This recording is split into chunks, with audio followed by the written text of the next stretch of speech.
So first topic வந்து will start with the China. சைனாவோட case against India and WTO. So இதில் நம்ம வந்து WTOட ஒன் ஆஃப் தி ட்ரீட்டிஸ் பற்றி பார்க்க போகிறோம். So subsidies and countervailing measures ட்ரீட்டின்னு ஒரு ட்ரீட்டி இருக்குது. அந்த ட்ரீட்டி பற்றி வில் பி சீயிங். இது வந்து இன்னைக்கு இந்துல எஃப்எக்யூவில் வரல, இதில் டெக்ஸ்ட் கான்டெக்ட்ல வந்துச்சு. டெக்ஸ்ட் கான்டெக்ட்ல இந்த ஆர்டிகல் இருந்துச்சு. பப்ளிஷ் பண்ணல. பிரபாஷ் ரஞ்சன் தான் எழுதியிருக்காரு, இன்டர்நேஷனல் ட்ரீட்டிஸ் எக்ஸ்பர்ட் அவர். ஸோ அவர் தான் இந்த ஆர்டிகல் எழுதியிருக்காரு. ஸோ சைனா வந்து என்ன கேஸ் போட்டிருக்காங்க அப்படின்னா, PLI ஸ்கீமுக்கு அகேன்ஸ்டாக போட்டிருக்காங்க. So government of India they are providing subsidies to Indian companies, not only Indian companies, any resident company, foreign கம்பெனிஸும் வாங்கலாம். இந்தியாவில் இருக்க கம்பெனிஸ் எஸ்பெஷலி இன் 3 செக்டர்ஸ். அவர் எதுக்கு மேலே கேஸ் போட்டிருக்காங்கன்னா, PLIயில் மொத்தம் 14 இருக்குது, 14ல் 3 செக்டர்ஸ் கொடுக்குற ஸ்கீம் மேலே கேஸ் போட்டிருக்காங்க. ஒன்று வந்து battery cell, advance chemical cell. ரெண்டாவது வந்து ஆட்டோமொபைல் பார்ட்ஸ். மூணாவது வந்து வெஹிக்கிள்ஸ்.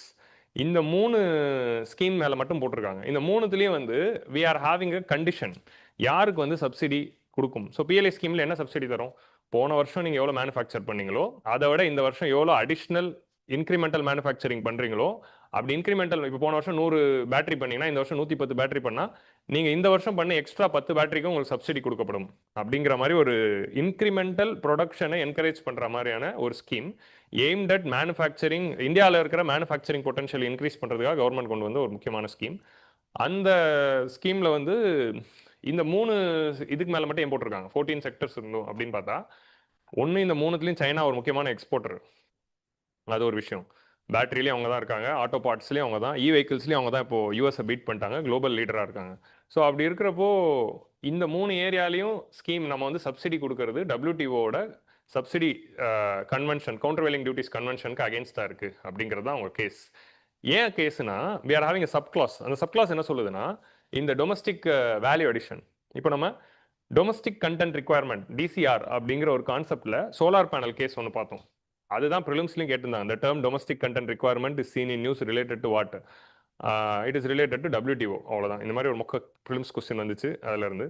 ஸோ அந்த மாதிரி இதுலேயும் வரலாம். இதில் என்ன கிளாஸ் இருக்குன்னா, டொமஸ்டிக் வேல்யூ அடிஷன் அப்படிங்கிற கிளாஸ் இருக்குது. ஸோ என்ன சொல்கிறாங்க அப்படின்னா, 50% அந்த பேட்டரி செய்கிறப்போ அதில் 50% வேல்யூ அடிஷன் இந்தியாவில் இருக்கிற ரா மெட்டீரியல்ஸை வாங்கி செஞ்சுருக்கணும். ஸோ பேட்டரியோ வெஹிக்கிள்ஸோ இல்லை வந்து நீங்கள் ஆட்டோ பார்ட்ஸோ செஞ்சீங்கன்னா 30%லேருந்து 50% வரைக்கும் ரேஞ்ச் வச்சுக்கிட்டு அதோடைய ரா மெட்டீரியல்ஸ் இந்த வேல்யூ அடிஷனில் 50% நீங்கள் இந்தியாவில் இருக்கிற ரா மெட்டீரியல்ஸை வாங்கி தான் தயாரிக்கணும் அப்படிங்கிற அந்த கிளாஸ். இது எங்கள் நாடு, நாங்கள் போடுவோம். உங்களுக்கு புரியுதா? இதில் என்ன தப்பு இருக்குது? எங்கே நீ மேனுஃபேக்சரிங் ஜெயண்ட்டுப்பா, நாங்கள் இன்னும் ஆகலை. ஸோ அப்போ நம்ம போட்டால் அதுக்கு வந்து கேஸ். ஏன்னா இவங்க அப்படிலாம் போட்டு தான் இன்னைக்கு மேனுஃபேக்சரிங் ஜெயண்ட் ஆயிருக்காங்க. யூஎஸ்ஸாக இருக்கட்டும், யூஎஸ் இப்போ கூட நீங்கள் எடுத்து பார்த்தீங்கன்னா சிப்ஸ் ஆக்ட்னு ஒன்று போட்டு இதெல்லாம் பண்ணிட்டு தான் இருக்காங்க. சைனாக்குள்ளே போய் பார்த்தீங்கன்னா அவனும் இந்த மாதிரி ஒரு சப்சிடி கொடுத்துட்டு தான் இருப்பான். இப்போ நம்ம சைனாக்கு எக்ஸ்போர்ட் பண்ண போகிறது இல்லை, அதனால் சைனா கொடுக்குற சப்சிடிஸ் வந்து நமக்கு வந்து ஒரு இஷ்யூவாக தெரில. இப்போ இதே மாதிரி ஒரு விஷயம் சைனாவில் சப்சிடி இருக்குமானா இருக்கும். ஆனால் நம்ம ஏன் சைனா மேலே போடலை அப்படின்னா, சைனாக்கு யார் எக்ஸ்போர்ட் பண்ண போகிறான்? சைனா தான் உலகத்தையே எக்ஸ்போர்ட் பண்ணுது. அதனால சைனா வந்து அவனுக்குள்ளே அதெல்லாம் கொடுத்து பண்ணிப்பான். இப்போ சைனாவோட எக்ஸ்போர்ட்டை இந்தியா வாங்குதுங்கிற போது இப்போ என்ன ஆகுது? டொமஸ்டிக்காக இந்தியாவில் இந்த ப்ரொடக்ஷன் அதிகமாகிடுச்சுன்னா சைனா அதை வாங்க மாட்டோம். ஸோ அதே மாதிரி வந்து சைனீஸ் கம்பெனிஸ் வந்து அவங்க ஊர் ரா மெட்டீரியல்ஸில் தயாரித்ததை தான் இங்கே விற்க முடியாமல் போகும். அப்போ இந்தியாவில் விற்கணும்னா இந்தியாவோட ரா மெட்டீரியல்ஸில் வேல்யூ ஆட் பண்ணால் தான் விற்க முடியுங்கிற ஒரு கிளாஸ் வரும்போது automatically it is affecting Chinese interest. So அதனால் சைனா நம்ம மேலே போடுறாங்க. அவங்க 90s 2000s வரும்போது அவங்க இந்த மாதிரியான கேசஸ்லாம் வந்து கண்டிக்கவே இல்லை, மதிக்கவே இல்லை. இப்போ மட்டும் இன்டர்நேஷ்னல் ட்ரீட்டியை ஃபாலோ பண்ணுவாங்களாக்கும். ஸோ சைனா இப்போ மட்டும் உங்களுக்கு இன்டர்நேஷ்னல் ஆர்கனைசேஷன் தேவை, மல்டிலேட்ரலிசம் தேவை. அங்கே வந்து ஒரு ட்ரீட்டியை இந்தியா மீறிடுச்சுன்னா அதுக்கு மேலே கேஸ் போடணுங்கிறது தேவை. நீங்கள் ஏதாவது மீறினீங்கன்னு யாராவது கேஸ் போட்டால் நீங்கள் கேட்க மாட்டீங்க. இந்த கேஸ் எல்லாம் மதிக்கவே கூடாது இந்தியா. ஸோ அதுதான் வந்து என்னுடைய ஆசை. என்னோட ஆசையை சொல்லி நான் கண்டுக்கவே கூடாது, என்ன வேணால் பண்ணிக்க போ அப்படின்னு சொல்லணும். ஸோ அதுதான் வந்து we have to see. So அந்த கேஸில் திஸ் இஸ் தி ஐடியா, இதனால தான் போட்டிருக்காங்க.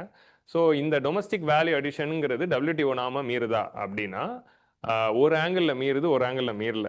ஸோ அது வந்து நம்ம எப்படி நம்ம என்னென்ன லா பாயிண்ட்ஸை வச்சு வாதாட போகிறோங்கிறத வச்சு தான் அதில் இருக்குது.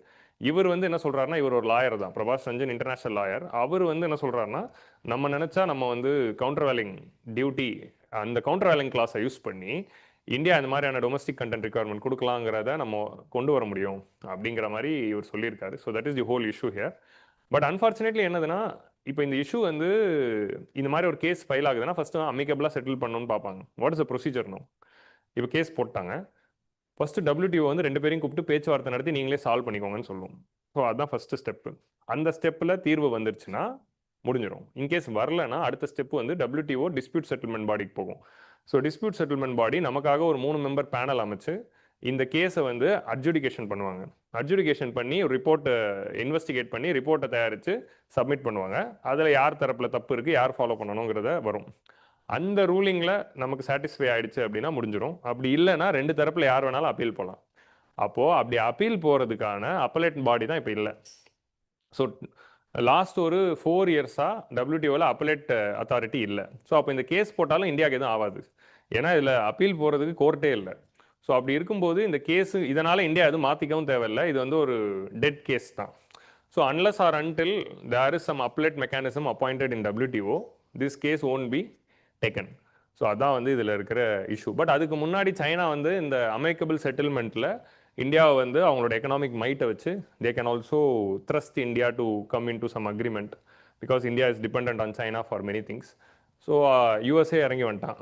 ஸோ அப்படி இருக்கிறப்போ அந்த மாதிரி ஏதாவது ஒரு காம்ப்ரமைஸுக்கு சைனா வந்து புஷ் பண்ணலாம் இந்தியாவை இந்த மாதிரியான இஷ்யூஸில். பட் நம்ம அதை கேட்கக்கூடாது. பட் இதுக்கு முன்னாடி பிரசிடென்ட் என்ன அப்படின்னா 2007 நம்ம ஜவஹர்லால் நேரு நேஷனல் சோலார் மிஷனில் US இந்த மாதிரி கேஸ் போட்டப்போ நம்ம வந்து அதுக்கு வந்து இறங்கி போகல.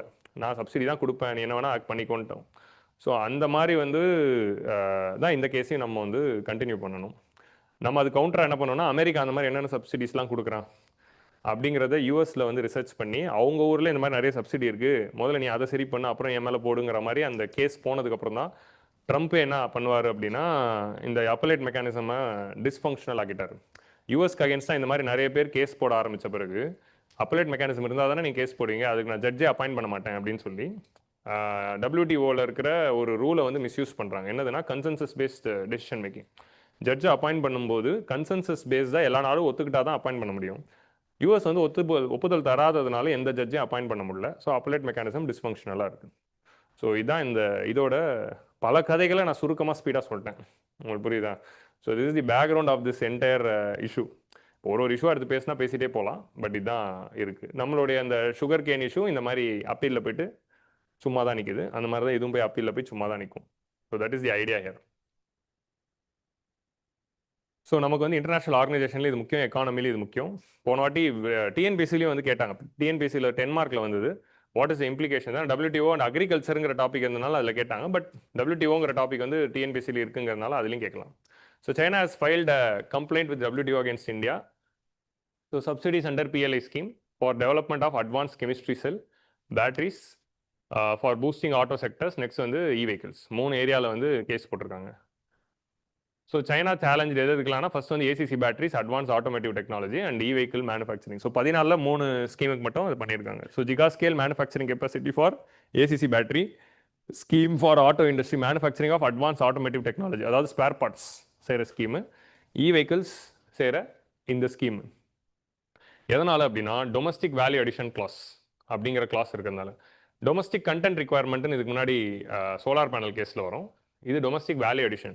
ஸோ கண்டென்ட் ரிக்வயர்மெண்ட்டுக்கு வேல்யூ அடிஷனுக்கு என்ன விஷயம் அப்படின்னா, அந்த ப்ராடக்ட் ஒன்று இந்தியாவில் தயாரிக்க போகிறாங்களே அந்த ப்ராடக்டோட சப்ளை செயின் எடுத்துக்கிறோம். இப்போ டொமஸ்டிக் கண்டென்ட் ரிக்வயர்மெண்ட்னா இத்தனை % நீங்கள் யூஸ் பண்ணுற ரா மெட்டீரியல்ஸ் இந்தியாவிலேருந்து வரணும்னு இருக்கும். டொமஸ்டிக் வேல்யூ அடிஷன்னா என்னன்னா ரெண்டுத்துக்கும் வித்தியாசம் இருக்குது. கண்டென்ட் ரிக்வயர்மெண்ட்டில் எக்ஸ்பிளிசிட்டாக இத்தனை % ரா மெட்டீரியல் இந்தியாவில் வாங்கணும்னு இருக்குது. ஆனால் வேல்யூ அடிஷனில் அந்த சப்ளை செயினில் அந்த பொருள் ஸ்டார்டிங்லேருந்து எண்டு வரைக்கும் இருக்கிற சப்ளை செயினில் ஒரு ஸ்டேட்லையும் வேல்யூ அடிஷன் நடக்குது. நம்ம டீ லீவ்ஸ் எடுப்போம். டீ லீவ்ஸ்க்கு அப்புறமா அது வந்து டீ பவுடர் ஆகிறோம். டீ பவுடர் வந்து அப்புறம் டீயாக மாற்றி கடையில் வைக்கிறோம். ஒரு ஸ்டேட்லையும் வேல்யூ அடிஷன் நடக்குது.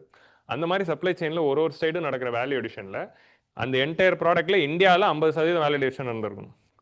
நீ அந்த பொருள் ஆரிஜினேட் ஆனதுலேருந்து முடிகிற வரைக்கும் இருக்கிற வேல்யூ அடிஷனில் இந்தியாவுக்குள்ளே அந்த வேல்யூ அடிஷன் நடந்திருக்கணும்னு நம்ம அதை வச்சுருக்கோம். ஏன்னா இந்தியாவில் மேனுஃபேக்சரிங்கை பூஸ்ட் பண்ணணுங்கிறதுக்காக. ஸோ அப்போ கண்டென்ட் ரிக்வயர்மெண்ட்டில் தான் ரா மெட்டீரியல் ஸ்பெசிஃபிக்காக அது போகுது. வேல்யூ அடிஷன் இந்தியாவில் நடக்கணும்னு தான் இருக்குது. ஸோ அப்போ பிரபாஸ் சந்திரன் என்ன சொல்கிறாருன்னா, சைனா போட்டிருக்க கேஸில் என்ன இருக்குன்னா, அப்போது இந்தியாவில் இருக்கிற ரா மெட்டீரியல்ஸை வாங்கி தான் பண்ணணும் அப்படிங்கிற இன்டர்பிரிட்டேஷன் எடுத்துக்கிட்டு கேஸ் போட்டிருக்காங்க.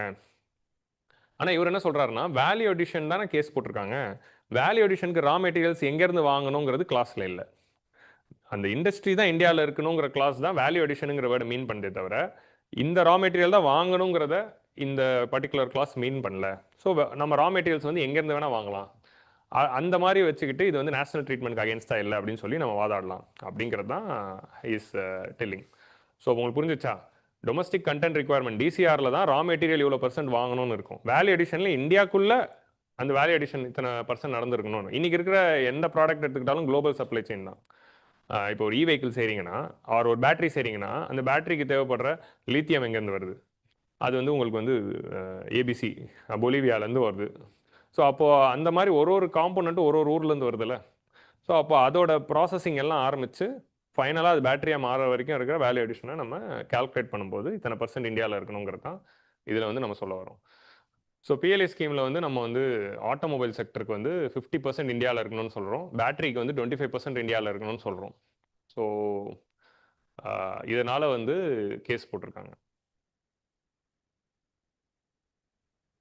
China argues that subsidies make companies to use domestic goods rather than imported goods, discriminating against Chinese goods in Indian market.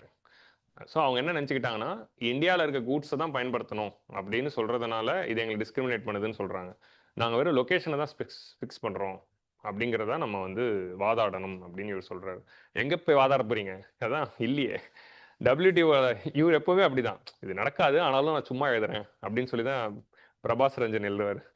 WTO law ensures that these subsidies are not provided in a manner that jeopardizes the international trade of other countries. So WTO lawல national treatment அப்படிங்கிற ஒரு concept இருக்குது. So நம்ம வந்து most favoured nation and national treatment அப்படின்னு 2 concept படிப்போம்.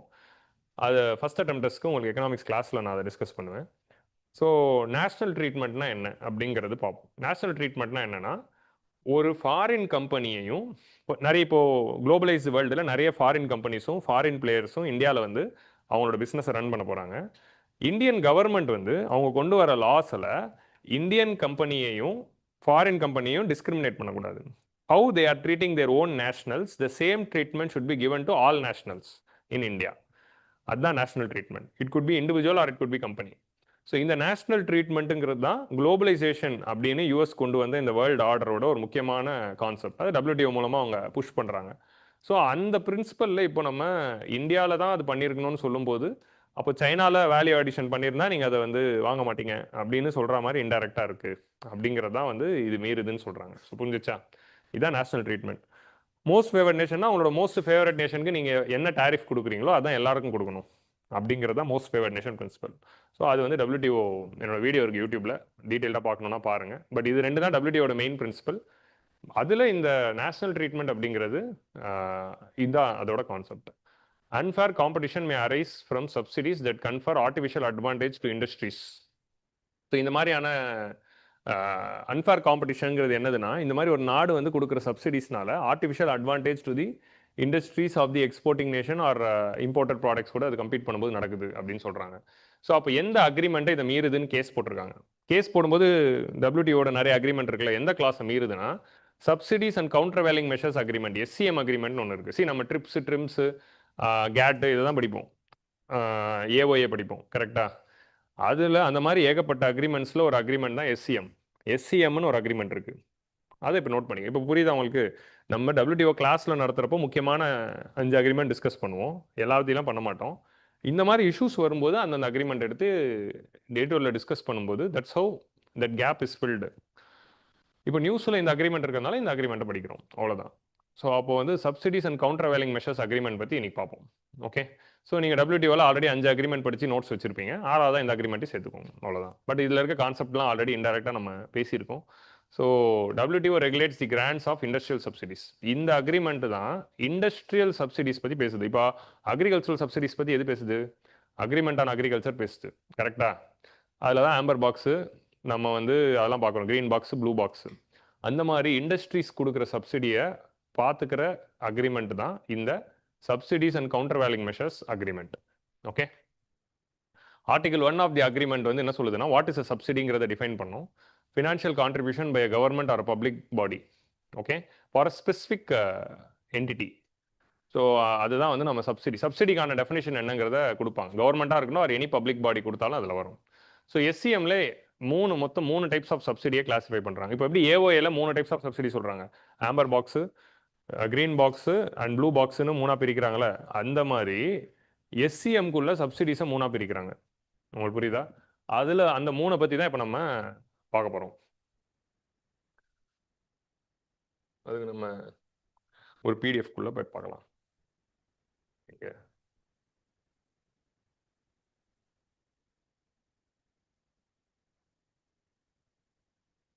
So agreement on subsidies and countervailing measures, SCM, is one of the core agreements of இதில் இருக்க டேர்ம்ஸ் மட்டும் நோட் பண்ணிக்கோங்க, எல்லாமே நோட் பண்ண வேணாம். பேர் நோட் பண்ணிக்கோங்க, SCM அப்படிங்கிற அந்த நேம் வந்து நோட் பண்ணிக்கோங்க. One of the core agreements of WTO framework. It addresses the issues related to subsidies and use of countervailing measures. countervailing duty அப்படிங்கிற கான்செப்ட் நம்ம படிப்போம்ல, அந்த countervailing டியூட்டியை போடலாம் அப்படிங்கிற ப்ரொவிஷன் எங்கேருந்து வருதுன்னா இதுக்குள்ளே தான் வருது. நம்ம வெறும் கவுண்டர்வெயிலிங் டியூட்டினா என்ன, ஆன்டி டம்பிங் டியூட்டினா என்னன்னு WTO நடத்துறப்போ பார்த்துருக்கோம். ஸோ அதில் அந்த கவுண்டர்வெயிலிங் டியூட்டிங்கிற கான்செப்டே இதுக்குள்ள தான் வருது. So what is countervailing duty? Countervailing டியூட்டினா என்ன, ஒரு கண்ட்ரியோட கூட்ஸை ஒரு ஹோஸ்ட் கண்ட்ரி இம்போர்ட் பண்ணுறோம். அப்படி கூட்ஸை நம்ம இம்போர்ட் பண்ணும்போது அந்த கூடை எக்ஸ்போர்ட் பண்ண நாடு இருக்குது. இப்போ சைனாலேருந்து ஒரு கூடு இந்தியாவுக்கு வருது. சைனாங்கிற நாடு அந்த கூட்ஸுக்கு சப்சிடியெல்லாம் கொடுத்து அந்த கூட்ஸோட விலையை குறைச்சிருக்கும். அப்படியே அவங்க வந்து அவங்க நாட்டில் கொடுத்த சப்சிடிஸ்னால அந்த பொருளோட விலை குறைஞ்ச விலையோட இந்தியனுக்குள்ளே வருதுன்னா நம்ம இந்தியனோட கூட்ஸ் எல்லாம் காஸ்ட்லியாக இருக்கும். அப்போ நம்ம என்ன பண்ணிக்கலாம், சைனாவோட கூட் எவ்வளோ கம்மியாக இருக்கோ அது இந்தியன் கூட்ஸ் அளவுக்கு மேட்ச் பண்ணுற மாதிரி, அது அப்படி மேட்ச் பண்ணணும் இல்லை, அவங்க ஊரில் எவ்வளோ சப்சிடி கொடுத்தாங்களோ அந்த சப்சிடியை நல்லிஃபை பண்ணுற மாதிரி நம்ம ஒரு டேரிஃப் போடலாம். ஸோ அதுதான் வந்து கவுண்டர்வெயிலிங் டியூட்டி. அதாவது எந்த நாட்டிலேருந்து நம்ம இம்போர்ட் பண்ணுறோமோ அந்த நாடு லோக்கல் எக்கானமியில் கொடுத்த சப்சிடியை நம்ம கவுண்டர் பண்ண போகிறோம். ஸோ தட் அதுக்கு வந்து அட்வான்டேஜை நல்லிஃபை பண்ணுறதுக்கு அதான் கவுண்டர்வெயிலிங் டியூட்டிங்கிற கான்செப்ட். இந்த கான்செப்ட் எங்கேருந்து வருதுன்னா இந்த அக்ரிமெண்ட்குள்ளே தான் வருது. ஸோ அதான் வந்து subsidies and countervailing measures agreement. It addresses the issues related to subsidies and use of countervailing measures to counteract the harmful effects of subsidies that distort the international trade. The primary purpose of SCM is to ensure that subsidies provided by the government or public authority do not distort the international trade and unfair competition. So அதான் இதோட main idea. And இது கீழே வந்து சப்சிடிஸை define பண்ணுறாங்க, அந்த கவுண்டர்வெயிலிங் டியூட்டினா என்னங்கிறத define பண்ணுறாங்க, எப்பப்போலாம் கவுண்டர்வெயிலிங் duty போடலாம் அப்படிங்கிற கிளாஸும் இதுக்குள்ளே தான் சொல்லியிருக்காங்க. ஓகே. ஸோ கவுண்டர்வெயிலிங் டியூட்டி வந்து நீங்கள் இஷ்டத்துக்கு போட முடியாது. அவங்க சப்சிடி கொடுத்து அந்த பொருளோட விலை குறைஞ்சிருக்குன்னு ப்ரூவ் பண்ணாதான் நீங்கள் இந்தியாவில் கவுண்டர்வெயிலிங் டியூட்டி போட முடியும். இப்போ இந்த சைனா கேஸ்லேருந்து வெளியே வந்து இந்த அக்ரிமெண்ட்டை கவனிங்க, அது கூட லிங்க் பண்ணாதீங்க. அக்ரிமெண்ட்டை கவனிச்சு அக்ரிமெண்ட்டை புரிஞ்சுக்கிட்டு அப்புறம் திரும்ப சைனாக்குள்ளே போவோம். இப்போது நம்ம இந்தியாவில் நம்ம இம்போர்ட்டர் சைனாலேருந்து ஒரு கூடு வாங்குறோம், சைனா அவங்களுக்கு அந்த கூடுக்கு சப்சிடி கொடுத்துட்டாங்க, அதனால் அதோட விலை குறைஞ்சிடுச்சு. இப்போ நம்ம இந்த வாட்டர் பாட்டில் எடுத்துக்கலாம். இங்கே வாட்டர் பாட்டிலோட விலை இந்தியாவில் 100 ரூபா, ஆனால் சைனாவில் சப்சிடி கொடுத்து தயாரிச்சதுனால அவனால் 70 ரூபாய்க்கு கொடுக்க முடியுது, 30 ரூபா சப்சிடி கொடுத்துட்டான். ஸோ அதனால் என்ன ஆயிடுச்சு, இந்தியாவுக்குள்ளே இது 70 ரூபாய்க்கு வருது. நம்ம ஆளுங்க என்ன பண்ணுவாங்க, சைனாவோட 70 ரூபா வாட்டர் பாட்டில் தான் வாங்குவோம். ஸோ 100 ரூபா நம்ம ஒரு வாட்டர் பாட்டில் வாங்க மாட்டோம். அப்போது கவர்மெண்ட் ஆஃப் இந்தியா என்ன பண்ணலாம்னா இந்த வாட்டர் பாட்டில் மேலே சைனா கொடுத்த சப்சிடியை கவுண்டர் பண்ணலாம். இப்போ வாட்டர் பாட்டில் இம்போர்ட் பண்ணும்போது நம்ம 30 ரூபா டேரிஃப் போடலாம். டேரிஃப் போட்டு இந்தியாவுக்குள்ளே வரும்போதே இதை 100 ரூபா ஆக்கி உள்ளே கொண்டு வரலாம். இதை தான் கவுண்டர்வெயிலிங் மெஷர்ஸ் அப்படின்னு சொல்கிறோம். So countering the other nation subsidy. So இந்த மாதிரி கவுண்டர்வெயிலிங் மெஷர்ஸ் வந்து போட்டு அந்த கூட 100 ரூபா உள்ளே வந்துட்டா இப்போ லெவல் பிளேயிங் ஃபீல்ட் ஆயிடுது. ஸோ இந்த மாதிரி ட்ரேடை டிஸ்டார்ட் பண்ணுற சப்சிடிஸை சரி பண்ணி லெவல் பிளேயிங் ஃபீல்டை கொண்டு வரதான் இதோட ஐடியா. ஸோ அதுதான் இதில் சொல்ல வராங்க. Under the SCM agreement, a subsidy is defined as a financial contribution given by a government or public body given to a specific industry. So என்னென்ன மாதிரியான சப்சிடிஸ்லாம் இருக்கலாம், கிராண்டாக கொடுக்கலாம், டேரெக்டாக பணம் கொடுக்கலாம், அதுவும் வருது. எதெல்லாம் சப்சிடிங்கிற டெஃபினேஷனுக்குள்ளே WTOவில் வருதுங்கிறது இதில் கொடுத்துருப்பாங்க. It could B a grant or direct financial support, loan or loan guarantees. Loan guarantees கொடுக்கறது இதுக்குள்ளே வரலான்றாங்க. நம்ம ஏகப்பட்டது கொடுத்து வச்சுருக்கோம். Tax credits or exemptions. Tax exemptions தரோம்ல, நீங்கள் வந்து ஸ்டார்ட் அப்பாக இருந்தால் முதல் 5 வருஷத்துக்கு டேக்ஸ் இல்லை, ஸ்பெஷல் எக்கனாமிக் ஜோனாக இருந்தால் முதல் 5 வருஷத்துக்கு டேக்ஸ் இல்லை, அந்த மாதிரியான டேக்ஸ் எக்ஸம்ஷன்ஸ் இதுக்குள்ளே வரும். Provision of goods and services below market prices. Market ப்ரைஸஸை விட கம்மி விலையாக விற்கிறது. ஸோ இது வந்து இதில் அலௌட் இல்லை. The assumption of liabilities by government. அந்த பர்டிகுலர் கம்பெனி லாஸ் மேக்கிங்காக போய் அது லாஸ் ஆகுது, அப்போது என்ன பண்ணுறாங்கன்னா கவர்மெண்ட் வந்து அந்த கம்பெனியை வந்து இப்போ இன்சாலன்சி அண்ட் பேங்க்ரப்சி மாதிரியான மெஷர்ஸில் ஒரு பெயில் அவுட் பேக்கேஜ், அந்த லாஸை கவர்மெண்ட் ஏற்றுக்கிட்டு அந்த கம்பெனியை ரிவைவ் பண்ணுவாங்க. அது எக்கானமிக்கு ரொம்ப முக்கியமான கம்பெனினா அந்த மாதிரிலாம் பண்ணுவாங்க. ஸோ அந்த மாதிரி பெயில் அவுட் பேக்கேஜஸ் கொடுத்து அந்த கம்பெனியை வந்து காப்பாற்றுறாங்க. அப்படின்னாலும் அது இல்லை, ஒரு பிஸ்னஸ்னால அது லாஸ் ஆகுதுன்னா அதை அப்படியே விட்டுறணும். நம்ம கவர்மெண்ட் உள்ள புகுந்து அதை காப்பாற்றுறப்போ நீங்கள் டிஸ்டார்ட் பண்ணுறீங்க ஃப்ரீ மார்க்கெட்டை அப்படிங்கிறது தான் அதோட ஐடியா. ஸோ இந்த மாதிரியான விஷயங்கள்லாம் வந்து சப்சிடிஸுங்கிற டெஃபினிஷனுக்குள்ளே வருது. ஸோ வாட் இஸ் சப்சிடிங்கிற டெஃபினிஷனே அவங்க கொடுத்துருக்காங்க. Types of subsidies under SCM agreement. மொத்தம் 3 விதமான சப்சிடி வந்து கொடுக்குறாங்க. ப்ராஹிபிட்டட் சப்சிடிஸ் அப்படிங்கிறது ஃபர்ஸ்ட்டு. ரெண்டாவது வந்து ஆக்ஷனபிள் சப்சிடிஸ். மூணாவது நான் ஆக்ஷனபிள் சப்சிடிஸ். இதை தான் நோட் பண்ணணும் நீங்கள். Prohibited subsidies, actionable subsidies, non actionable subsidies அப்படின்னு 3 விதமாக பிரிக்கிறாங்க. ஸோ இதில் வந்து prohibited subsidies, as the name says, இந்த சப்சிடிஸ்லாம் ப்ராஹிபிட்டட், இதெல்லாம் கொடுக்கக்கூடாது. ஸோ இப்போ இந்த 3மே என்னங்கிறத புரிஞ்சுக்கணும். அதான் அடுத்த ப்ரிலிம்ஸ் பாயிண்ட் ஆஃப் வியூவில் ரொம்ப முக்கியம். These subsidies that are deemed to be the most harmful in the international trade because they encourage unfair trade practices. So இது எதெல்லாம் இதில் வருதுன்னா 2 டைப்ஸ் வருது. Prohibited subsidies are 2 types. ஒன்று எக்ஸ்போர்ட் சப்சிடி, ரெண்டாவது இம்போர்ட் சப்ஸ்டியூஷன் சப்சிடிஸ். எக்ஸ்போர்ட் சப்சிடிஸ்னா என்ன அப்படின்னா, ஒரு கூடை எக்ஸ்போர்ட் பண்ணும்போது அந்த கூடை எக்ஸ்போர்ட்டை வந்து பூஸ்ட் பண்ணணுங்கிறதுக்காக அந்த நாடு எக்ஸ்போர்ட் செக்டரில் நிறைய சப்சிடிஸ் கொடுக்கும். இப்போ இந்தியா வந்து எக்ஸ்போர்ட் அதிகப்படுத்தணும்னு சொல்லி நம்ம என்ன பண்ணுறோம், இந்தியாவில் இருக்கிற எக்ஸ்போர்ட்டர்ஸ்க்குலாம் சப்சிடி தரோம் அப்படின்னு நம்ம கொடுத்தா அதுதான் எக்ஸ்போர்ட் சப்சிடிஸ். இந்த subsidy contingent amount export of goods. In other words, government subsidises to encourage companies to export their product. இப்போ இதெல்லாம் தப்பா? நீங்கள் நியாயமாக யோசிச்சு பாருங்கள். ஒரு அரசாங்கத்தோட கடமை என்ன? எக்கனாமியை பூஸ்ட் பண்ணுறது. ஆனால் இவங்க ஃப்ரீ மார்க்கெட் எக்கானமியில் இதெல்லாம் பண்ணக்கூடாது. Government should not come in அப்படின்னு எடுத்துகிட்டு வந்துடுவாங்க. ஸோ இதுதான் இங்கே இருக்கிற பிரச்சனை. எங்கள் ஊர் இண்டஸ்ட்ரியை நான் ப்ரொடெக்ட் பண்ணுறேன், அதை தப்புன்னு ஒரு லாவாக கொண்டு வந்து அதை வந்து ரூல் ஆஃப் லா ஆக்கிட்டாங்க. இதை மீறினா வந்து நம்ம வந்து குளோபல் ட்ரீட்டியை மீறிட்டோங்கிற ஒரு கெட்ட பேர் வேறு. ஸோ அந்த மாதிரி ஒரு சிஸ்டம் தான் திஸ்டிங். ஸோ அப்போ ஒரு எக்ஸ்போர்ட் சப்சிடி வந்து ஒரு கவர்மெண்ட் கொடுக்குது அப்படின்னா அந்த பர்டிகுலர் இண்டஸ்ட்ரீஸை ப்ரொடெக்ட் பண்ணுறதுக்காக இப்போ இந்தியாவில் எக்ஸ்போர்ட்டை பூஸ்ட் பண்ணுங்கிறதுக்காக நம்ம ஒரு சப்சிடி கொடுத்தா அதுக்கு மேலே கேஸ் போடலாம். These subsidies are contingent upon the export of goods. In other words, governments provide subsidy for exports. So the exports credits or export rebates இந்த மாதிரியான விஷயங்கள். ஸோ லைக் ஃபார் எக்ஸாம்பிள், ஒரு எக்ஸ்போர்ட்டருக்கு வந்து நம்ம வந்து டேக்ஸ் எக்ஸம்ஷன் தரோம்ல. இப்போ நம்மளோட ட்ரேட் பாலிசிலேயே ரெமிஷனுங்கிற கான்செப்ட் வச்சு டேக்ஸ் எக்ஸம்ஷன்ஸ்லாம் கொடுக்குறோம். ஸோ அந்த மாதிரி சப்சிடிஸ். ரெண்டாவது இம்போர்ட் சப்ஸ்டியூஷன் சப்சிடிஸ். நம்மளோட பிஎல்ஐ ஸ்கீமே வந்து இம்போர்ட் சப்ஸ்டியூஷன் தான். Import substitution self Reliance. எந்தெந்த கூட்ஸ் எல்லாம் பிஎல்ஐ ஸ்கீம் கொடுக்குறப்போ 3 ஐடியாவில் கொடுத்துருப்போம். எதெல்லாம் இந்தியா அதிகமாக இம்போர்ட் பண்ணுதோ அது இந்தியாவிலே தயாரிக்கணும். எந்தெந்த கூட்ஸ் எல்லாம் ஃபியூச்சரிஸ்டிக்காக இருக்கோ அந்த டெக்னாலஜி இந்தியாவில் கொண்டு வரணும். எதெல்லாம் இந்தியா ஆல்ரெடி ஸ்ட்ராங்காக இருக்கோ அது ஏரியாவை செலக்ட் பண்ணணும். 3 விதமான கிளாசிஃபிகேஷனில் தான் 14 செக்டர்ஸை செலக்ட் பண்ணியிருப்பாங்க. ஸோ அதில் ஒரு செக்டர் இந்தியா எதெல்லாம் அதிகம் இம்போர்ட் பண்ணுதோ அது இந்தியாவிலே தயாரிக்கணுங்கிறது. அதுதான் ஆத்ம நிர்பர் பாரத். ஸோ அப்போது ஒரு இம்போர்ட் பண்ணிட்டு இம்போர்ட் டிபெண்டன்சி ரிமூவ் பண்ணி அந்த ப்ராடக்டை டொமஸ்டிக்காக ப்ரொடியூஸ் பண்ணுறதுக்காக அந்த இண்டஸ்ட்ரியை சப்போர்ட் பண்ணி கவர்மெண்ட் ஒரு சப்சிடி கொடுத்தா அது ப்ராஹிபிட்டடா. அதான் வந்து prohibited subsidy. These subsidies are contingent on the use of domestic goods over imported goods அப்படிங்கிற ஒரு ரூல் போட்டு கொடுக்கணும். இப்போ நம்ம சோலார் பேனலில் இதான் பண்ணோம். நீங்கள் 30% டொமஸ்டிக் கண்டென்ட் ரிக்வயர்மெண்ட்னு கொடுத்ததுக்கு தான் யூஎஸ்ஏ வந்து கேஸ் போட்டிருப்பாங்க. Both of the subsidies are prohibited under SCM agreement as they are directly distorting the international trade. So இந்த மாதிரி சப்சிடிஸ் வாங்கி சீப்பான ப்ராடக்ட்டு இன்டர்நேஷனல் மார்க்கெட்டில் வரும்போது அவங்க மார்க்கெட் எல்லாம் கேப்சர் பண்ணிடுவாங்க அப்படின்னு ஒரு சிஸ்டம் இருக்குல்ல. ஸோ அதனால் இதெல்லாம் அலவுட் இல்லை, ப்ராஹிபிட்டட் அப்படின்னு சொல்கிறாங்க. ஸோ கிளியரா இப்போ நம்ம சைனா நம்ம மேலே போட்டிருக்க கேஸ் வந்து இதில் தான் இம்போர்ட் சப்ஸ்டியூஷன் சப்சிடிஸ் அப்படிங்கிற இந்த கிளாஸை தான் இது மீறி இருக்கு அப்படின்னு சொல்லி தான் கேஸ் போட்டிருக்காங்க. ஏன்னா அவங்க வந்து பிஎல்ஐ ஸ்கீம் மூலமாக இம்போர்ட் சப்ஸ்டியூஷனை தடுக்கிறாங்க அப்படின்னு இது வருதுங்கிறது தான் சைனாவோட கிளைமாக இருக்கு.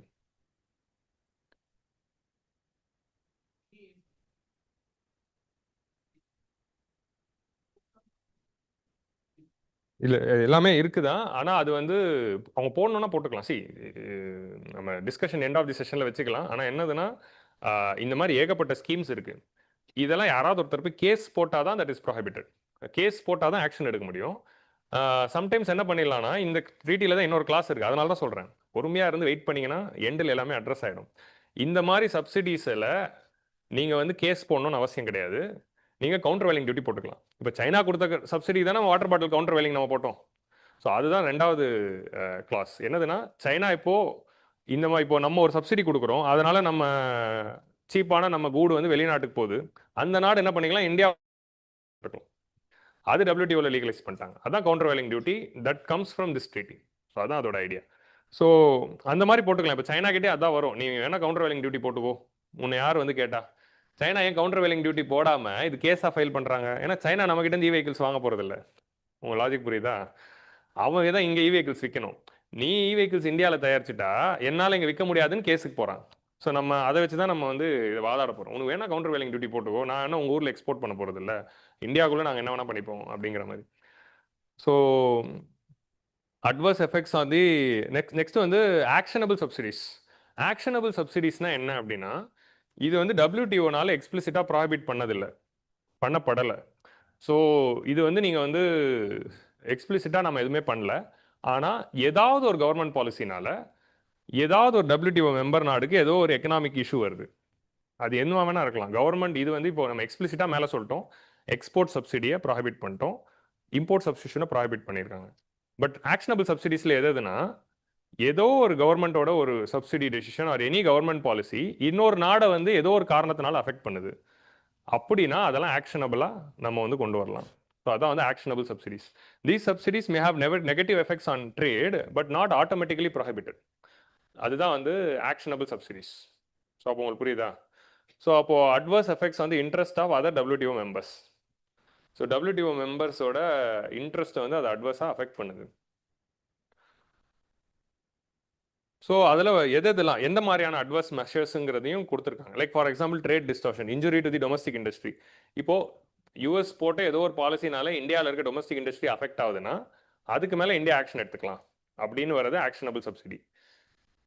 நெக்ஸ்ட் வந்து இம்பிடிமெண்ட்ஸ் டு தி மார்க்கெட் ஆக்சஸ். இப்போது நம்ம ஏதோ ஒரு ரூல் போட்டதுனால ஒருத்தவங்களுக்கு மார்க்கெட் ஆக்சஸ் அஃபெக்ட் ஆகுது அப்படின்னா அதுக்கு மேலே வந்து நம்ம அது ஆக்ஷனபிள் சப்சிடிஸ்குள்ளே கொண்டு வராங்க. இப்போது சைனா வந்து இதுக்குள்ளே தான் கொண்டு வந்திருக்கணும். இப்போ சைனாவோட மார்க்கெட் ஆக்சஸ் தான் இந்த PLAனால பாதிக்கப்படுதே தவிர சைனா நம்மக்கிட்ட இருந்து வெஹிக்கிள்ஸ் வாங்க போகிறது இல்லை. ஆனால் அவங்க இந்த கிளாஸில் எடுக்காமல் மேலே இருக்க கிளாஸில் போட்டிருக்காங்க. இம்பிடிமெண்ட்ஸ் மார்க்கெட் ஆக்சஸ்னா இப்போ சைனாவோட மார்க்கெட் ஆக்சஸ் இதனால் பாதிக்க போகுது, ஏன்னா நம்ம சைனாது வாங்காமல் நம்ம ஊர்து வாங்குவோம் அப்படின்னு. ஸோ அப்போ அந்த மாதிரி வந்து அப்போ என்ன பண்ணிக்கலாம்னா சைனா அப்படி ஃபீல் பண்ணுதில்ல, அப்போ சைனா வந்து இதை வந்து ஆக்ஷனபிள் சப்சிடி அப்படின்னு கிளைம் பண்ணி இதுக்கு கவுண்டராக வந்து அவங்க ஏதாவது ஒரு கவுண்டர் டாரிஃப் போடலாம் இந்தியா மேலே. இப்போ ஃபார் எக்ஸாம்பிள் வந்து WTO படி டாரிஃப் போடக்கூடாது. WTO படி டாரிஃப் போடக்கூடாதுன்னா நீங்கள் ஷாக் ஆவீங்க. அப்போது ட்ரம்ப் டாரிஃப் போட்டுக்கிட்டு இருக்காரு அப்படின்னு. அதான் சொல்கிறேன், அது WTOலாம் மூட்டை கட்டியாச்சு. ஸோ இது வந்து ட்ரம்ப் மாதிரியான ஒரு ஆள் வந்து பிரசிடெண்ட்டாக இருக்கிறப்போ நம்ம இந்த இஷ்யூஸ்லாம் பேசிகிட்டு இருக்கோங்கிறது இன்னொரு சிரிப்பான ஒரு விஷயம். அப்போது எப்பப்போலாம் டாரிஃப் போடலாங்கிறது WTO சொல்லுது. இப்போ இந்த மாதிரி இந்தியா பண்ணுறது உனக்கு பிடிக்கலன்னா நீ டாரிஃப் போட்டுக்கோ இந்தியா மேலே அப்படிங்கிறது தான் அதோட ஐடியா. இப்போ அப்போ தான் சைனா என்ன பண்ணுவோன்னா நான் உங்களை டாரிஃப் போடுவேன் அப்படின்னு சொல்லும்போது நம்ம சைனா கிட்டே எக்ஸ்போர்ட் பண்ண ஆல்ரெடி பண்ணுற எக்ஸ்போர்ட்ஸ் அஃபெக்ட் ஆகும். நெக்ஸ்ட் வந்து அன்ஃபேர் காம்படிஷன்.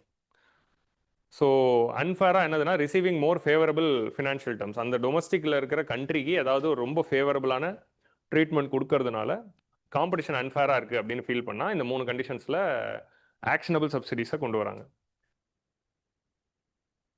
ஸோ இதை வந்து எக்ஸ்பிளிசிட்டாக நமக்கு கண்டிஷனாக சொல்லலை. இந்த ட்ரேடை டிஸ்டார்ட் பண்ணுற மாதிரி இருந்தாலோ இல்லை மார்க்கெட் ஆக்சஸ் அது எதுவாக வேணா இருக்கலாம். இந்த 3த்துல எதுவாக வேணா இருக்கலாம் தான் ஜென்ரலிஸ்டிக்காக தான் இருக்கே தவிர ஸ்பெசிஃபிக்காக அதை வந்து டிஃபைன் பண்ணல. Members can challenge the subsidies through dispute resolution mechanism at WTO. நான் ஆக்ஷனபிள் சப்சிடிஸ். நான் ஆக்ஷனபிள் சப்சிடிஸ்னா இந்த சப்சிடிஸ்லாம் அலவுடு, இதுக்கு மேலே எந்த ஆக்ஷனும் எடுக்க முடியாது, எந்த நாடு வேணாலும் அதை கொடுத்துக்கலாம் அப்படிங்கிறது நான் actionable subsidies. This provision is no longer applicable as of 2001 but was originally created to promote subsidies that were seen as beneficial for economic development and trade. So developing நாடுகளுக்காக கொண்டு வந்த ஒரு சேஃப்கார்டு மெக்கானிசம் தான் இது. ஆனால் 2001 வந்து அதை நிறுத்திட்டாங்க. தோவா டெவலப்மெண்ட் ரவுண்டில் இது ஒரு இஷ்யூவாக இருக்கும். 2001 தோவா டெவலப்மெண்ட் ரவுண்ட். நான் ஆக்ஷனபிள் சப்சிடிஸ்னால் என்னதுன்னா non-actional subsidies are those subsidies that were not distorting the trade and that can be allowed அப்படின்னு இருக்கிறது. ஸோ ரிசர்ச் அண்ட் டெவலப்மெண்ட்காக கொடுக்குற சப்சிடிஸ் ஃபார் டிஸ்அட்வான்டேஜ் ரீஜன். இப்போ நம்ம வந்து சத்தீஸ்கரில் ஒரு இண்டஸ்ட்ரி கொண்டு வரதுக்கு என்கரேஜ் பண்ணி ஒரு இண்டஸ்ட்ரி கொண்டு வரோம், அதுக்கு ஒரு சப்சிடி தரோம்னா கொடுக்கலாம், அது எக்கனாமிக்கலி டிஸ்அட்வான்டேஜ் ரீஜன் அப்படின்னு. என்வாரன்மெண்டல் சப்சிடிஸ், என்வாரன்மெண்ட்டை டிஸ்ட்ராக்ட் பண்ணாமல் இருக்கிறதுக்கு ஒரு சப்சிடி கொடுக்குறோம் அப்படின்னா அது நான் ஆக்ஷனபிள், அது கொடுக்கலாம். ஸோ அப்போ என்வாரன்மெண்ட்டை ப்ரொடெக்ட் பண்ணுறதுக்கு ஒரு சப்சிடி தராங்க, or subsidy for disadvantaged sections கொடுக்குறாங்க, ஆர் ரிசர்ச் அண்ட் டெவலப்மெண்ட்காக கொடுக்குறாங்கன்னா அதெல்லாம் நான் ஆக்ஷனபிளில் இருக்குது. இப்போ இது கீழே தான் இவர் பிரபாஸ் ரஞ்சன் என்ன சொல்கிறாருன்னா நம்ம வெஹிக்கிள்ஸ்க்கும் பேட்டரிக்கும் ப்ரொமோட் பண்ணுறது என்வாரன்மெண்ட்டுன்னு நம்ம ஆர்கியூ பண்ணிவிட்டு இது நான் ஆக்ஷனபிள்னு சொல்லிக்கலாம் அப்படிங்கிறத அவர் சொல்கிறாரு. ஸோ அதான் வந்து சொல்கிறாரு, கேஸே நடக்க போகிறதில்ல, ஆனால் அவர் ஒரு இன்டர்நேஷ்னல் ட்ரீட்டி எக்ஸ்பர்ட்டுங்கிறதுனால அவர் எக்ஸ்ப்ளோர், நமக்கு என்ன, நமக்கு ப்ரிலிம்ஸ்க்கு உதவுது, அவ்வளோதான். ஸோ அதனால் நம்ம அதை படிச்சுக்கிறோம். இப்போ என்னதுன்னா அவர் அது என்வாரன்மெண்ட்டுன்னு ஆதரவு இப்போது சிபிஏஎம்னு ஒன்று கொண்டு வந்தாங்களே யூரோப்பியன் யூனியன், அதுவும் வந்து நான் ஆக்ஷனபிள். நம்ம கார்பன் பார்டர் அட்ஜஸ்ட்மெண்ட் மெக்கானிசம்னு ஒரு டேரிஃப் போடுறாங்கல்ல யூரோப்பியன் யூனியனு, அது வந்து இப்போ என்வாரன்மெண்ட் கிளாஸ் கீழே தான் அவங்க லீகலாக அதை கொண்டு வராங்க. இட்ஸ் நான் ஆக்ஷனபிள், இது கொடுத்துக்கலாம் அப்படின்னு இருக்குது. அதே மாதிரி இப்போ நம்ம அக்ரிமெண்ட் ஆன் அக்ரிகல்ச்சரில் என்ன பார்ப்போம், க்ரீன் பாக்ஸ்குள்ளே என்ன இருக்கும், ரிசர்ச் அண்ட் டெவலப்மெண்ட் கொடுக்குறது எல்லாமே க்ரீன் பாக்ஸில் தான் இருக்கும். ஸோ அந்த ஐடியா தான் இது. ஸோ இந்த மாதிரி ஏதாவது ஒன்று சப்சிடிஸ் வரும்போது நீங்கள் கவுண்டர் வேலிங் மெஷர்ஸ் எடுத்துக்கலாம். When a country believes that subsidy from another country is causing material injury to the domestic industry or significantly distorting the trade, it can apply the countervailing measures. These are tariffs or other duties placed on the imported subsidized goods to counter the subsidy effect. நம்ம water bottle example வச்சு நான் சொன்னால அதான் வந்து countervailing measures. போடுறதுக்கு முன்னாடி ஒரு சில கண்டிஷன் இருக்குது. நீங்கள் ஃபஸ்ட்டு இன்வெஸ்டிகேட் பண்ணி எவிடன்ஸை கேதர் பண்ணி எவிடன்ஸை சப்மிட் பண்ணி ப்ரூவ் பண்ணிவிட்டு அப்புறமா தான் போட முடியும், ரேண்டமாலாம் போட முடியாது. Before imposing CVM the imported country must conduct a thorough investigation including evidence of injury to the domestic industry and specific subsidy in the question. அந்த சப்சிடி அங்கே சைனாவில் கொடுத்ததுனால தான் எங்கள் ஊரில் வாட்டர் பாட்டில் இண்டஸ்ட்ரி அஃபெக்ட் ஆச்சுன்னு நான் ப்ரூவ் பண்ணணும். அப்புறம் நான் கவுண்டர் வேலிங் போட்டுக்கலாம். இதெல்லாம் 1996 நம்ம அப்போ இருந்த யூஎஸ்ஏவோட விஷன். இதெல்லாம் ஃப்ரீ ட்ரேடை கொண்டு வந்து கேபிட்டலிசமை புஷ் பண்ணி அவங்களோட ஐடியாலஜியை தள்ளுறதுக்காக அவங்க இதெல்லாம் கொண்டு வந்தாங்க. இப்போ அவங்களே இதெல்லாம் மீறிட்டு இருக்காங்க, அதனால் அது பிரச்சனை இல்லை. Proportionality, the countervailing measures should only be imposed in an amount sufficient to offset the subsidy. இப்போது நான் வந்து வாட்டர் பாட்டில் மேலே 30 ரூபாய்க்கு தான் டியூட்டி போட முடியும். நான் சைனா மேலே வந்து ஒரு வாட்டர் பாட்டில் மேலே 50 ரூபா போட முடியாது. சைனா 30 ரூபா சப்சிடி கொடுத்தா நான் 30 ரூபா தான் போட முடியும். நான் 50 ரூபா போடக்கூடாது, 60 ரூபா போடக்கூடாது. அதான் ப்ரொபோஷனாலிட்டி. அவன் எவ்வளோ போட்டானோ அதுக்கு ப்ரொபோஷனலாக தான் நீங்கள் கவுண்டர் பண்ணணும் அப்படிங்கிறது இதில் சொல்கிறாங்க. டிரான்ஸ்பரன்சி, இப்போ இது ஏன் நான் இவ்வளோ நடத்துகிறேன் அப்படிங்கிறதுக்கு பின்னாடி நான் அதை ஆரம்பத்திலே சொல்லணும்னு இருந்தேன். ட்ரிம்ப்ஸ் பற்றி ஒரு கொஸ்டின் வந்தது பார்த்தீங்களா? trade related in consider the following statements regarding trade related investment measures அப்படின்னு கொடுத்து ஒரு 3 ஸ்டேட்மெண்ட் டைப் வந்ததா. It can be imposed only on goods, not on subsidies. It can be included, it is only applicable for trade, not on the investment decisions அப்படின்னு ஒரு 3 statement கேட்டாங்களே, அந்த question தான் model. இன்னொரு model வந்து the term domestic content requirement seen in news is related to what. இந்த 2 prelims question டைரெக்டாக இந்த மாதிரி WTO இஷ்யூலேருந்து வந்திருக்கு. ஸோ நம்ம பொதுவாக வந்து அந்த 5 அக்ரிமெண்ட் தான் படிப்போங்கிறதுனால இதெல்லாம் கிளாஸ் பை கிளாஸாக ஏன் எடுத்து பார்க்குறோன்னா இப்படி தான் ஸ்டேட்மெண்ட்ஸ் வருது. ஸோ இது அப்படியே ப்ரிலிம்ஸில் வந்து நம்ம எக்ஸ்பெக்ட் பண்ணலாம். 2028 ஆர் 29 அந்த 2028 ப்ரிலிம்ஸில் சரியா? ஏன்னா நான் சொல்லி 3 வருஷம் கழித்து தான் வருது, அதனால் அந்த வருஷம் ப்ரிலிம்ஸாக வரமாட்டேங்குது. ஸோ அதனால் 2028 அண்ட் 29 ப்ரிலிம்ஸ்க்கு எக்ஸ்பெக்ட் பண்ணலாம் சரியா? இது ஜோக்கு சரியா? Countries are required to notify the WTO of subsidies. They provide details of the nature of the subsidies as well as amounts involved and transparency to help measures. So இதெல்லாம் வந்து டிரான்ஸ்பரண்டாக எல்லாமே வந்து டிரான்ஸ்பரண்டாக notify. இப்போ India ஒரு counter whaling measures சைனாக்கு அகேன்ஸ்டாக போடுதுன்னா அதை notify பண்ணணும். அதில் இன்னொரு கிளாஸ் என்ன சொல்கிறாங்கன்னா ப்ரோஆக்டிவ் டிஸ்க்ளோஷர் பண்ண சொல்கிறாங்க. கவர்மெண்ட் ஆஃப் இந்தியா என்னென்ன சப்சிடி கொடுக்குதுங்கிற ரிப்போர்ட் ரெடி பண்ணி எவ்ரி இயர் வந்து சப்மிட் பண்ணுங்கள். ஸோ தட் அதை வச்சுக்கிட்டு அது ஒரு எவிடன்ஸாக வச்சுக்கிட்டு நீங்கள் வந்து சொல்லலாம், நாங்கள் இதுக்கு தான் சப்சிடி கொடுத்தோம், இதெல்லாம் கொடுக்கல, நான் கொடுத்த சப்சிடி எல்லாம் WTO கம்ப்ளைண்ட்டாக இருக்குது அப்படிங்கிற மாதிரி வந்து நம்ம வச்சுக்கலாம். Dispute resolution mechanism. If a country believes that subsidy is being used in a manner that violates the SCM agreement, it can bring it to the dispute settlement body. WTO panel will review the matter if the subsidy is to be inconsistent with the agreement. It is then on the rules as prohibited or actionable or appropriate. So WTO பாடி வந்து இது மூணுத்தில் ப்ராஹிபிட்டடாக, ஆக்ஷனபிளா, நான் ஆக்ஷனபிளா அப்படின்னு designate பண்ணி என்ன decision வேணாலும் எடுக்கலாம். இதில் ஒரு கிளாஸ் இருக்குது. என்ன கிளாஸ் இருக்குன்னா, special provision for developing countries. So SCM has special provisions for developing countries to allow more flexibility in implementing the subsidy related policies. So long transition period இந்த மாதிரி ப்ராஹிபிட்டட் சப்சிடிஸ் இந்தியா கொடுத்துட்ருக்கு அப்படின்னா அதை notify பண்ண, அதாவது இது எப்போனா அது வந்த புதுசில் இந்த WTO வந்து இந்த அக்ரிமெண்ட் ராட்டிஃபை ஆன புதுசில் they are giving time so that the developing countries adopting ஒரு டைம் கேப் எடுத்துகிட்டு இம்ப்ளிமெண்ட் பண்ணிக்கலாம் அப்படின்னு. Special treatment for certain types of subsidy including those aimed at promoting economic development of key infrastructure. So economic development and key infrastructure இப்படி WTOலையோ developing நாடுக்கு இப்படி ஒரு provision இருக்குன்னா இதே இந்தியா பயன்படுத்திக்கலாம். ப்ளஸ் WTOவில் யார் டெவலப்டு நாடு, டெவலப்பிங் நாடுங்கிற டெஃபினிஷன் கொடுக்கல, இட் இஸ் செல்ஃப் சர்டிஃபிகேஷன் தான். இந்தியா வந்து செல்ஃப் ப்ரொக்ளைம்டு டெவலப்பிங் கண்ட்ரி, அதனால் நம்ம இதை வந்து கிளைம் பண்ணிக்கலாம். ஓகே. ஸோ என்னதுன்னா special treatment for certain types of சப்சிடிஸில் ஸ்பெசிஃபிக் இன்ஃப்ராஸ்ட்ரக்சர் அண்ட் எக்கனாமிக் டெவலப்மெண்ட்காக கொண்டு வரும். நான் இந்தியாவோட எக்கனாமிக் டெவலப்மெண்ட்காக கொண்டு வரேன் அப்படின்னு சொல்லி நம்ம ஆர்கியூ பண்ணலாம். ஸோ அதான் வந்து இதில் பேசுகிறாங்க. ஸோ ஃபைனலாக வந்து கீ ஆர்டிகல்ஸ். ஸோ இது இந்த அளவுக்கு டீட்டெயில்டாக போக தேவையில்ல. கான்ஸ்டியூஷனில் இருக்க ஆர்டிகளே படிக்க முடியல. இதில் எங்கேருந்து இதுன்னு ஃபஸ்ட் அட்டெம்ப்டஸ் கேட்கலாம். சீனியர்ஸ் இந்நேரம் படிச்சிருக்கணும் கான்ஸ்டியூஷன் ஆர்டிகல்ஸ். ஃபஸ்ட் அட்டெம்ப்டஸ்க்காக நான் பேசுகிறேன். ஸோ சும்மா பாருங்க. ஆர்டிகல் 1ல வந்து டிஃபைன்ஸ் வாட் இஸ் சப்சிடி. ஒரு ட்ரீட்டியோட ஸ்ட்ரக்சர் இப்படி தான் இருக்கும். ஆர்டிகல் 2 வந்து discuss how subsidies are to be assessed for their benefit. எப்படி அதை அசஸ் பண்ணணும்னு இருக்கு. ஆர்டிகல் 3ல தான் வந்து ஸ்பெசிஃபிக் ப்ராஹிபிட்டட் சப்சிடிஸ் பற்றி கொடுக்குறாங்க. ஆர்டிகல் 5ல வந்து ஆக்ஷனபிள் சப்சிடிஸ், அப்புறமா வந்து நான் ஆக்ஷனபிள் சப்சிடிஸ். ஆர்டிகல் 7ல வந்து கவுண்டர் வெல்லிங் டியூட்டிஸ் பற்றி பேசுகிறாங்க. ஸோ எல்லாமே தராங்க. ஓகே, அவ்வளோதான். இதெல்லாம் சும்மா கொடுத்த பாயிண்ட்ஸ் தான். ஸோ கிளியரா? இப்போ இதுதான் வந்து நம்ம அப்படியே இந்த இஷ்யூவை கட் பண்ணிட்டு ப்ரிலிம்ஸுக்கு போகிறோம். இப்போ திரும்ப இந்த எடிட்டோரியலுக்குள்ளே வருவோம். ஸோ அப்போ இப்போ உங்களுக்கு எல்லாம் புரிஞ்சிச்சுல, இது ப்ராஹிபிட்டட் சப்சிடிஸ்குள்ளே வந்து போட்டிருக்காங்க. As an import substitution subsidy will also breaches வந்து இந்த எஸ்சிஎம்ஐ தாண்டி 2 other WTO ட்ரீட்டிஸையும் பிரீச் ஆகுதான் இது அப்படின்னு சைனா சொல்லியிருக்கு. எஸ்சிஎம்ல அது வந்து இம்போர்ட் சப்ஸ்டியூஷன்ஸ் ப்ராஹிபிட்டட் சப்சிடிக்குள்ள இம்போர்ட் சப்ஸ்டியூஷன் சைனா வந்து கிளைம் பண்ணுது. அதை தாண்டி வந்து நேஷனல் ட்ரீட்மெண்ட்டுக்கு அகேன்ஸ்டா இருக்குன்னு சொல்லுது. General agreement on trade and tariff and trade GATT கீழே நேஷனல் ட்ரீட்மெண்ட்டையும் அது மீறுது அப்படிங்கிறதையும் சொல்றேன். நேஷனல் ட்ரீட்மெண்ட்னா நான் இப்போதான் பார்த்தேன் சொன்னேன் என்னன்னு. அதே மாதிரி வந்து ட்ரேட் ரிலேட்டட் இன்வெஸ்ட்மெண்ட் மெஷர் ட்ரிம்ஸ்ல வந்து no country shall impose a trade related investment measure that is inconsistent with the national treatment obligations. So GATT கீழேயும் ஆக்சுவலி கேட் இம்ப்ளிமெண்ட் பண்ண தான் ட்ரிம்ஸ் கொண்டு வந்திருப்பாங்க. ஸோ கேட்டுக்கும் ட்ரிம்ஸையும் இது மீறுதுங்கிறத சொல்லிக்கிறாங்க. அவ்வளோதான். ஸோ அதான் வந்து we are seeing year. First அட்டெம்ப்டஸ்க்கு கேட் டு ட்ரிம்ஸ்னா என்னன்னு தெரிலனா வெயிட் பண்ணுங்க, எக்கனாமிக்ஸ் கிளாஸில் பார்ப்போம். ஆன்லைனில் பார்க்குறவங்களுக்கு ஆல் இண்டியா சிவில் சர்வீஸில் இருக்க ஃபவுண்டேஷனல் வீடியோவில் இல்லை, அதில் WTO இல்லை, ஓல்டு WTO ஆதில்னு போட்டால் வீடியோ இருக்கும், அதில் போய் பாருங்க. சரியா? ஆன்லைனில் ஆடியோ கரெக்டாக தானே போகுது? ஓகே. ஸோ அதில் தான் வந்து லோக்கல் கண்டென்ட் ரிக்குவயர்மெண்ட்ஸ் அதெல்லாம் ப்ராஹிபிட்டடாக இருக்கும். டொமஸ்டிக் கண்டென்ட் ரிக்குவயர்மெண்ட் அதெல்லாம் வந்து அதில் தான் வருது.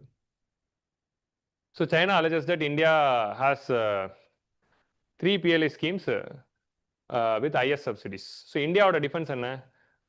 Non-contingency on local content. See, DVA benchmarks do not explicitly mandate the use of Indian goods. Instead, it says value creation. நான் சொன்னதான், இந்தியாவில் தான் கூட்ஸ் வாங்கணும்னு சொல்ல, வெறும் வேல்யூ கிரியேஷன் தான் சொல்கிறாங்க.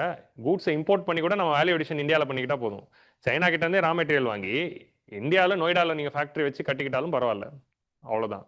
ஸோ இது வந்து டொமஸ்டிக் வேல்யூ அடிஷனுங்கிற வேர்டை தான் நம்ம யூஸ் பண்ணோமே தவிர டொமஸ்டிக் கண்டென்ட் ரிக்குவயர்மெண்ட்டு நம்ம சொல்லலை அப்படிங்கிறத நம்ம சொல்லிடலாம். நெக்ஸ்ட் வந்து டெவலப்மெண்ட் அப்ஜெக்டிவ். இந்தியா வந்து ஒரு டெவலப்பிங் நாடு, டெவலப்மெண்ட்டுக்காக பண்ணுறோம் அப்படிங்கிறத சொல்லி டிஃபெண்ட் பண்ணிக்கலாம். க்ரீன் மொபிலிட்டின்னு சொல்லி அது என்வாரன்மெண்ட்டுன்னு கூட நம்ம சொல்லிக்கலாம். நெக்ஸ்ட் வந்து நான் ஏன் அது கதைன்னு சொன்னேன்னா, vehicles are not really green அப்படின்னும் எக்கனாமிக் சர்வேல போன வருஷம் தான் பார்த்தோம்.